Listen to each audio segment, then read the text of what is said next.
Hello, I'm Father Robin Koning, the Provincial Assistant for Vocations for the Society of Jesus in Australia. And I'm here with my Cuppa and sharing a cuppa with Julian Butler, Jesuit student, here with Father Robin.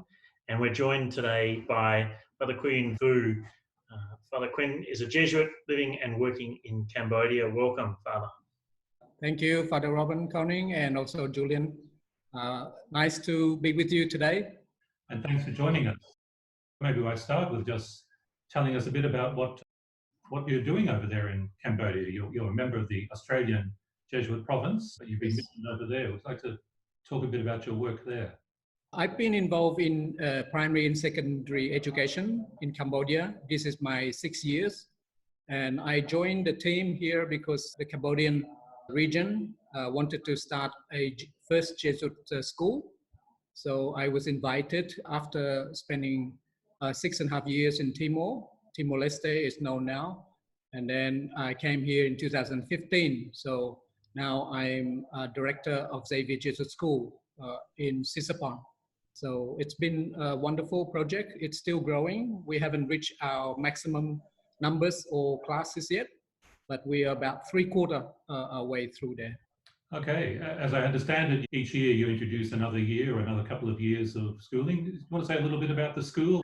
We are located in the most remote part of Cambodia, one of the poorest province in Cambodia.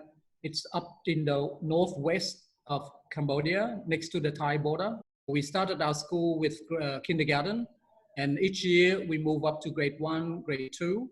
And when our school reached grade 2, we decided to enroll grade 7 in the middle school. And then we moved up each year. In the primary school, we're up to grade 5 this year. We have 4 kindergarten classes, 2 grade 1, 2 grade 2, 2 grade 3, 2 grade 4, 1 grade 5.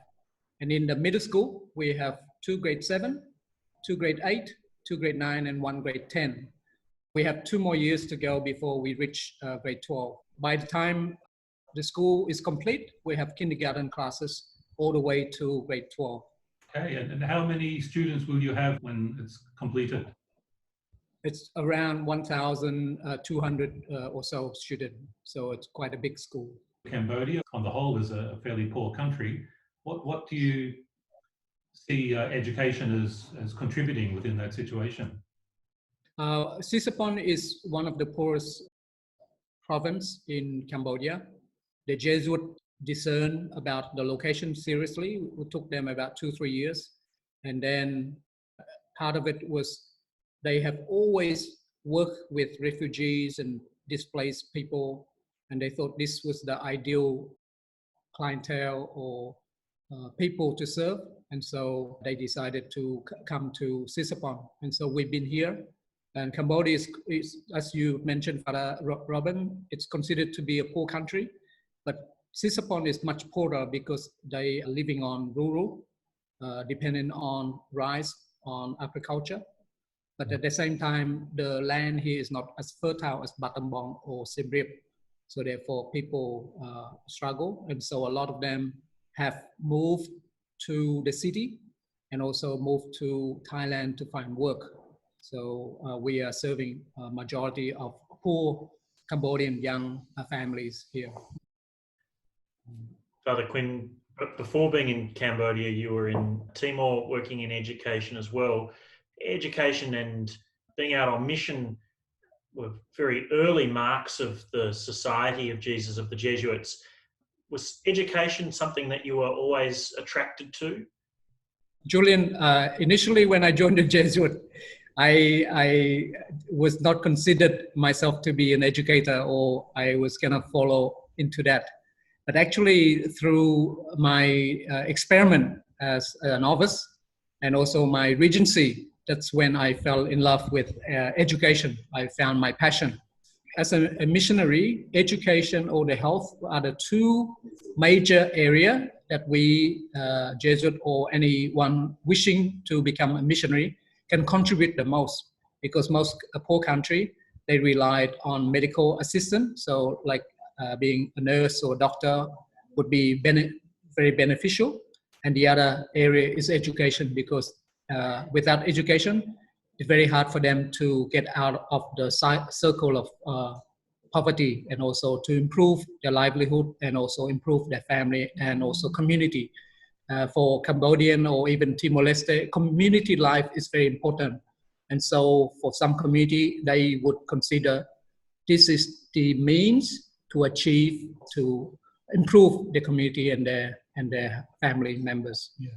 Would you tell us a bit about what drew you into that sense from having joined to wanting to be in education and to be out on mission, to be at frontiers?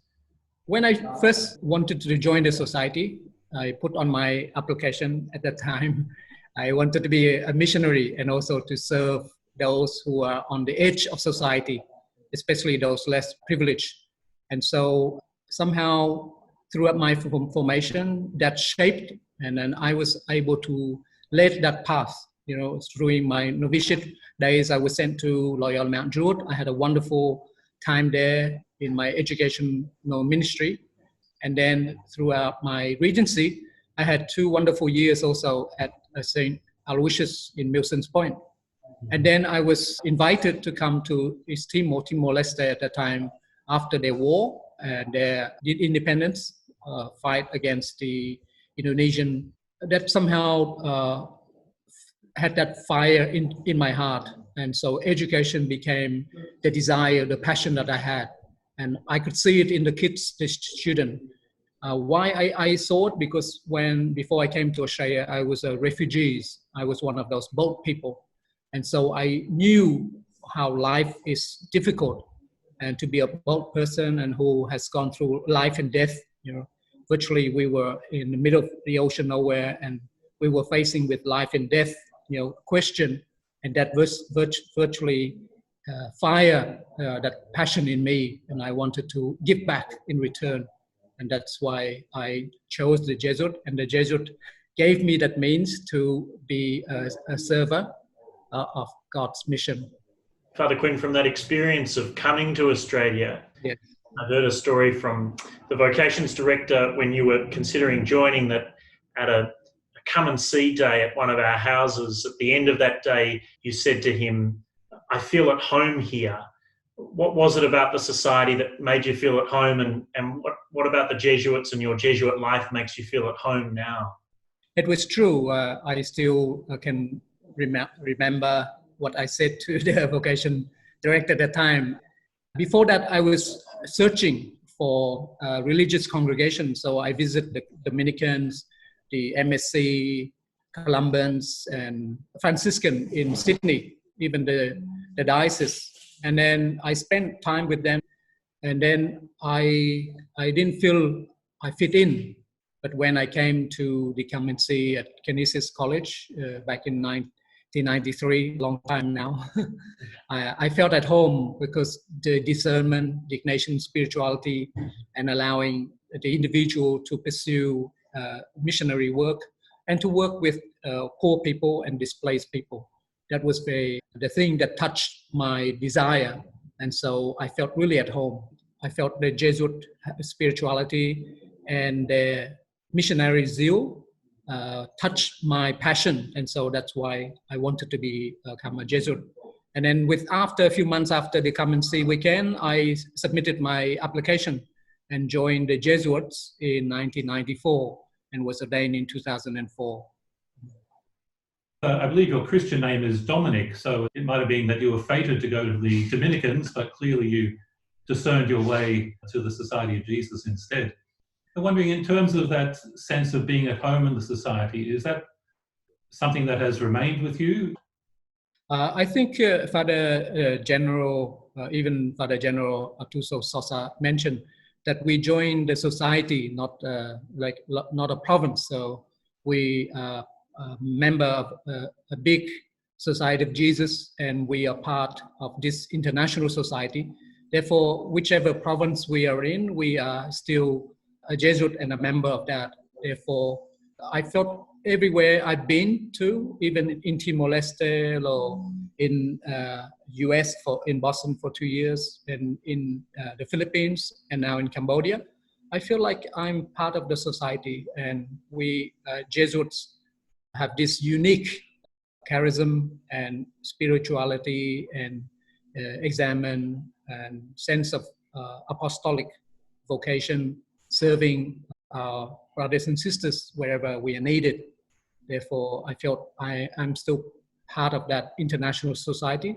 At the same time, because my family are in Australia and I joined the Australian province, I still feel I am still part of the Australian province also, despite having been, this is my 16 years outside of the Australian province. But at the same time, I still feel at home because I have a lot of email connection and exchanges with my brothers back in Australia. And we'd love to have you back sometime. Hope so too. So if you were speaking to someone who was thinking of joining the society today, what suggestions from your own experience as you were discerning would you suggest to them? I would suggest to them that a Jesuit vocation will bring much meaning, and also it will deepen your life. I'm certain of this because joining the Society of Jesus has deepened my life and gives me a lot of meaning in who I am and where I want to serve and wherever I am placed for mission. And the second one is to love your brothers and sisters. Actually, when I joined the society, I was always interested in helping other people. My mom and my dad, they sometimes complain that I'm hardly at home. And so I'm always out helping those in need. And then through that, I discovered a love of God. When I joined the society, I discovered my prayer life and a love of God. And so serving others and loving our brothers and sisters, and also loving God, if that will give you deepen your meaning and also a sense of meaning in your own life. So I encourage young people to have a go. If you love God and love your brothers and sisters, you love a sense of mission, generous with your gift, because I believe we all have gifts. God has given us all individually gifts and talents. And if you share that with others, abundant graces will return to you and overflow. And I've discovered this through my own mission and my own life. As a Jesuit, I've been out there giving myself out, and at the same time I receive much blessings from the people and from those whom I serve. I encourage young people, if you would like to deepen your meaning and find meaningful thing in your life, you give yourself away, and by serving your brothers and sisters, God will give you many different graces back to you, not through monetary value, but through a relationship, through people, through life meaning, and also through those whom we serve. You're there in lockdown as we are. I think the school and you've been trying to support those poor families. Some of the things that you're doing during this time of lockdown? This is our 8 weeks of lockdown already. We have bought 100 parcels of goods. So rice, sugar, oil, salt, vinegar, dry fish, and also mask. And then we gave it to around 100 families, and most of them are our own students and their families. And then we also asked 1 or 2 of the parents who know how to sew, and we commissioned them to make 1,000 masks, and also we distribute that to the people, those who live nearby and those who are in the poorer parts of Cambodia. And then at the same time, we have asked the teachers to come and give online lessons. Okay, so certainly not a time of rest for you. No. That's great, Quyen, hearing all about that. You're certainly in our prayers. I toast you with our cups here. And, Thank you. And God bless. We'll see you back in Australia sometime. Thanks, Rowan. Thanks, Julian.